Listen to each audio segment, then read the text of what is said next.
2025 წლის პირველი კვარტლის მონაცემები უკვე აჩვენებს შედეგს, რომელიც მივიღეთ. ეს არის ფაქტობრივად ბოლო 15 წლის განმავლობაში, თუ პანდემიის წლებს გამოვრიცხავთ, ყველაზე დაბალი შედეგი და სწორედ წელს პირველ კვარტალში შემოვიდა სხვა მონაცემებთან შედარებით ყველაზე ნაკლები ინვესტიცია. საუბარია 179 მილიონი დოლარის პირდაპირ უცხოურ ინვესტიციებს. ეკონომისტების თქმით, ეს არის ისტორიულად მძიმე და საგანგაშო რიცხვი და ყველაზე უკეთ აჩვენებს თუ რა მდგომარეობაშია დღეს ეკონომიკა. ციფრებში, რიცხვებში უკვე ასახულია რეალობა და ამ ფონზე სწორედ ქვეყნდება Fitch Solutions-ის ანგარიში, სადაც შეფასებულია რა რისკები ახლავს საქართველოში ინვესტიციას და სავაჭრო ურთიერთობებს. სწორედ ამ დოკუმენტში პირდაპირ არის ჩანაწერი იმის შესახებ, ვკითხულობ ციტატას, რომ მთავრობა ქართული ოცნების ხელმძღვანელობით რუსეთს უახლოვდება და შესაბამისად ქვეყანას ევროპის მხრიდან სანქციების რისკის წინაშე აყენებს. ეკონომიკური რისკები კი მთლიანად პოლიტიკური ფაქტორებით არის განპირობებული. გავლენიანი ორგანიზაცია Fitch რეიტინგის შვილობილი Fitch Solutions-ი სწორედ მთავარ პრობლემას და გამოწვევას ხედავს პოლიტიკურ ვითარებაში და სანქციები და მდგომარეობა ქვეყანაში შექმნილი არის ერთ-ერთი მთავარი, რის გამოც ინვესტორებს აღარ სურთ საქართველოში ფულის ჩადება.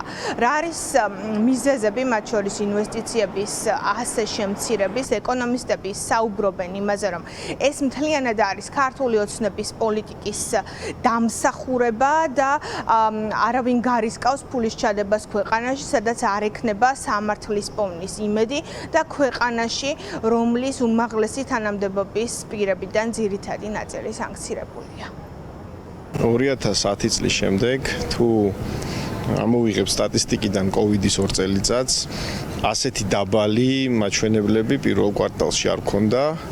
ისტორიულად ძალიან ცუდი შედეგია, ეკონომიკური მდგომარეობა ქვეყანაში უარესდება და ამ შემთხვევაში პირდაპირ უცხოური ინვესტიციების ფაქტორი იმიტომ არის მნიშვნელოვანი, რომ წყაროთაც შესაძლოა ეს გაუარესებული ეკონომიკური გარემო გაუმჯობესდეს, შეიძლება იყოს უცხოური კაპიტალი, ახალი უცხოური კაპიტალი და ფაქტია, რომ ამ ფლანგზეც ქართულ ოცნებას არ აქვს კარგი შედეგები და მისი პოლიტიკის შედეგია, რომ ისტორიულად ერთ-ერთი ძალიან ცუდი მაჩვენებელი გვაქვს პირველ კვარტალში. მიზეზები არის ჩემი აზრით ცხადი.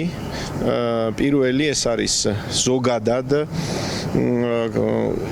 რეპუტაცია, რომელიც დღეს აქვს ქართულ ოცნებას.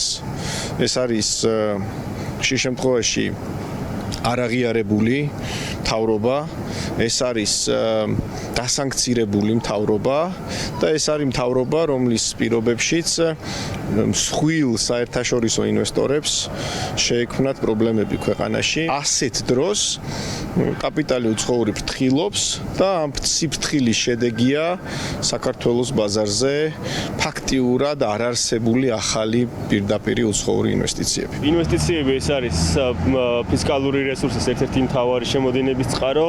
მისი შემცირება, რა თქმა უნდა, დადებითი ვერანაირად ვერ იქნება ქვეყნის ეკონომიკისთვის. განმაპირობებელ მიზეზებს რაც შეეხება, რამდენიმე არის ყველაზე მარტივად რო შევხედოთ საკითხს, ახლა რთულია ინვესტორი დაარწმუნოს, შემოიტანოს ინვესტიცია ქვეყანაში, რომლის მთავრობის თითქმის ყოველი მეორე წარმომადგენელი დასავლეთის მხრიდან არის დასანქცირებული. ეს ყველაზე მარტივი. ამას გარდა ქვეყანას აქვს გარკვეული პრობლემები, მაგალითად რამდენიმე გაჭიანურებული საარბიტრაჟო დავა, გარკვეულ საარბიტრაჟო დავებში საკმაოდ წარუმატებელი მიმდინარეობა. ეს ყველაფერი, რა თქმა უნდა, ინვესტორებზე და შემდეგ უკვე ინვესტიციების შემოდინებაზე დადებითად არ მოქმედებს. რიცხვები ყველაზე უკეთ აჩვენებს ხოლმე თუ რა ხდება რეალურად ქვეყნის ეკონომიკაში, მაგ შორის საქსტატის მაჩვენებელი, პირდაპირ უცხოური ინვესტიციების მაჩვენებელი, ასევე ის რა მონაცემებსაც ვხედავთ ხოლმე ჩვენ ბიუჯეტის ნაწილში, ეკონომისტები ამბობენ, რომ ჯერ მხოლოდ დასაწყისია იმ შედეგის, რასაც ვიმკით ქართული ოცნების ნაბიჯების გამო, თუმცა თავად ივანიშვილის პარტია მუდმივად იმეორებს, რომ ეკონომიკას პრობლემები არ აქვს.